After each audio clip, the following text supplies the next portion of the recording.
요즘 우리 K 배터리 미래에 대해서 이거 좀 심상치 않다 이런 얘기가 나오고 있습니다. 오늘 우리가 파헤쳐볼 주제는 바로 이겁니다. 10년 전에 중국에서 겪었던 바로 그 일이 지금 미국에서 반복되고 있는 건 아닐까 하는 그런 무서운 질문이죠.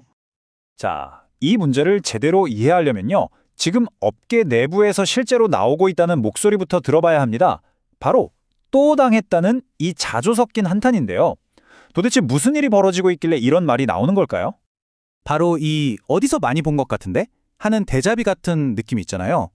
이게 오늘 저희 분석 전체를 관통하는 가장 핵심적인 질문으로 이어집니다. 만약에, 정말 만약에요. 10년 전 중국에서의 그 사건이 지금 미국에서 그대로 재현되고 있는 거라면 이건 정말 큰 문제거든요. 자, 그럼 도대체 왜 이런 데자뷰 얘기가 나오는 걸까요? 그 이유를 알려면요. 먼저 지금 북미 자동차 시장에서 벌어지고 있는 아주 충격적인 상황, 바로 빈집이 되어버린 공장 이야기부터 시작해야 합니다.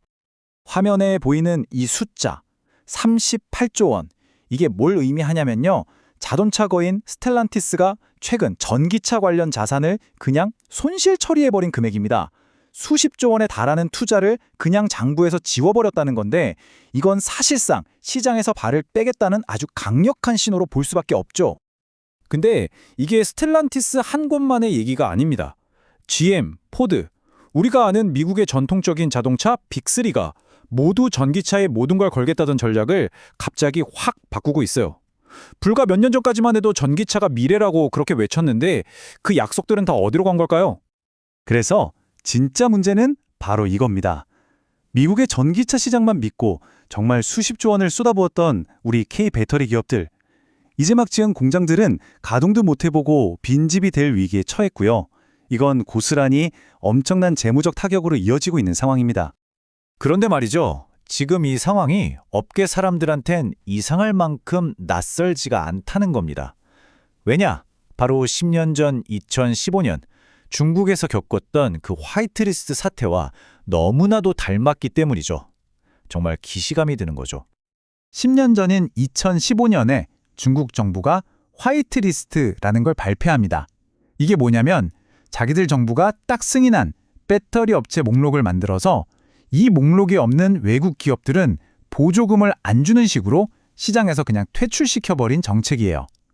이 정책 하나 때문에 당시 한국 배터리 기업들의 운명이 완전히 뒤바뀌었습니다. 한번 생각해보세요.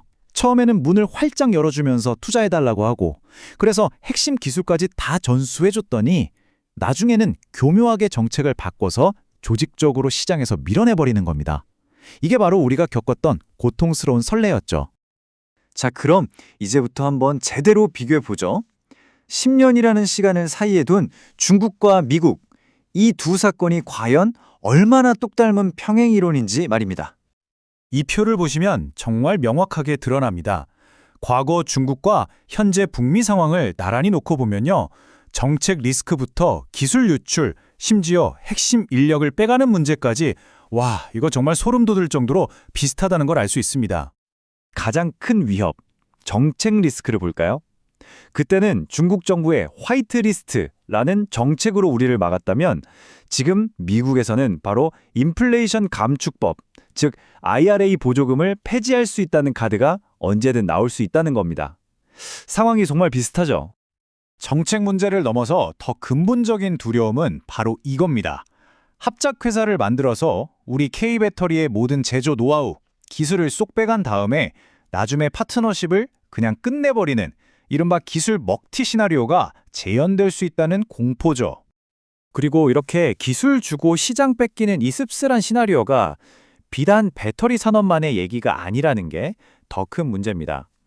우리는 이미 다른 첨단 기술 분야에서 이와 아주 똑같은 패턴이 반복되는 걸 목격했거든요. 과거에 이 전략이 얼마나 효과적이었는지 보려면 태양광 패널 부품 산업의 사례를 한번 살펴보면 됩니다. 여기서 정말 똑같은 일이 있었습니다. 그 과정은 정말 파괴적인 3단계 노가웃이었습니다. 먼저 우리 기업들이 막대한 돈을 들여서 1세대 공장을 지어요. 그러면 중국 기업들이 정부의 막강한 지원을 받아서 한 번에 2.5세대 기술로 점프해버립니다. 그리고 마지막엔 가격 경쟁력으로 시장을 완전히 장악해서 우리 기업들을 몰아내는 거죠. 이 모든 걸 가능하게 했던 자신감의 근원이 뭘까요? 바로 이 한마디에 다 담겨 있습니다.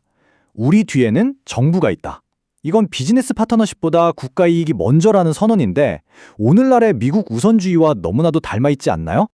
그러니까 이게 그냥 기업 대 기업의 공정한 경쟁이 아니라는 겁니다. 이건 말 그대로 국가 대항전, 즉 한 나라가 특정 산업을 장악하기 위해 모든 힘을 쏟아붓는 국가 자본주의적 공세인 거죠. 자, 그럼 이 모든 걸 지켜본 우리는 다시 처음의 질문으로 돌아올 수밖에 없습니다. 우리 K배터리, 그 미래는 대체 어떻게 되는 걸까요? 정말 중대한 기로에 서 있습니다.